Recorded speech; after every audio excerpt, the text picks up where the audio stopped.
Alright my friends and Reebok lovers, Reebokians, Reebokites, today we have my top 10 Reeboks of all time and a little history behind each shoe. So if you like this kind of content, don't be afraid to briefly touch that subscribe button and let's get right into it. The Club Champion launched in 1985, only 1 year after Reebok entered the tennis market. The shoe was designed for the club player who needed a durable performance tennis shoe and featured a reinforced garment leather toe cap, eye stay, and back stay for long wear. It also has a removable expanded urethane arch support system with a terry cloth lining for comfort. This shoe's clean silhouette has helped it evolve from a performance model to a lifestyle staple, and I've only owned a few Reeboks in my lifetime, and this is one that I actually owned in 1985. I got it upon its release. Upon its debut in 1986, the LX 8500 was one of the most luxurious running shoes on the market, equipped with supple leathers and the latest performance technologies of the time. With an emphasis on shock absorption, the LX 8500 featured a high-density cushioning system with a shock-dispersing inner sole, impact-supporting waves in the forefoot, and a contoured heel stabilizer for added lockdown and support. The LX 8500 is one of those classic tech Reebok runners that will never go out of style. Released in 1994, the Insta Pump Fury was a love it or hate it kind of a shoe. In 1989, the first Reebok Pump was released, but development for the Fury began in 1992. The idea was to develop a shoe that could adapt to a runner's gait like a bespoke suit and also combine all of Reebok's technology into one showpiece of footwear, sort of like a concept car for all their innovation projects. Now it's one of Reebok's most loved shoes, and it's been released over the years in many different colorways.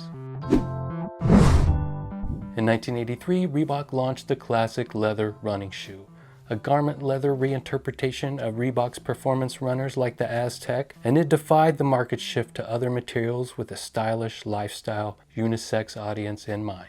After successful use of garment leather on the Freestyle, they wanted to use it on a running model for the first time, and although it was aimed at the lifestyle market, it was actually a decent running shoe with a bi-density shock protection system for stability and some needed breathability for that leather upper.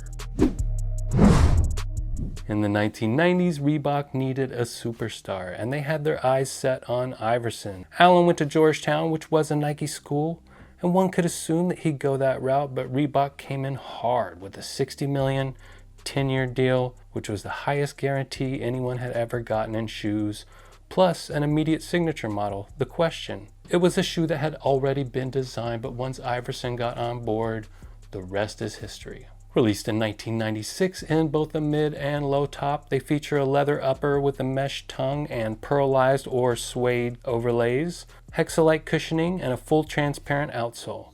Now they're always retro, so that's good news for us.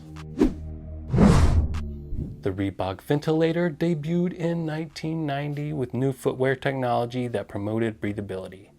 In 1991, the Ventilator Supreme was released as a follow-up to the original shoe. This design differed in that the Supreme's iteration TPU support extended all the way from the arch to the heel for better motion control.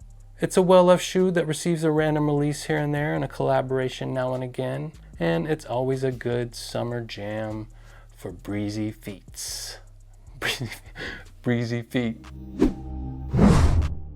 The Reebok Pump OmniZone 2 was worn and pumped up by Dee Brown when he won the 1991 All Star NBA Dunk Championship in Charlotte, North Carolina.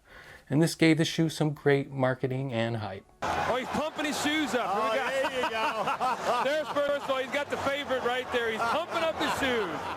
They re-released these for the first time in 2021. That's a 30-year absence. So now, if you missed out on this basketball classic, you can scoop them up and see what the hype was all about. Originally released in 1991, the Inferno has all the elements of a great 90s runner. Built for lightweight comfort and breathability, the style easily translates to a lifestyle shoe fit for today's sneaker climate. Don't sleep on these if you want a comfy classic that hits different.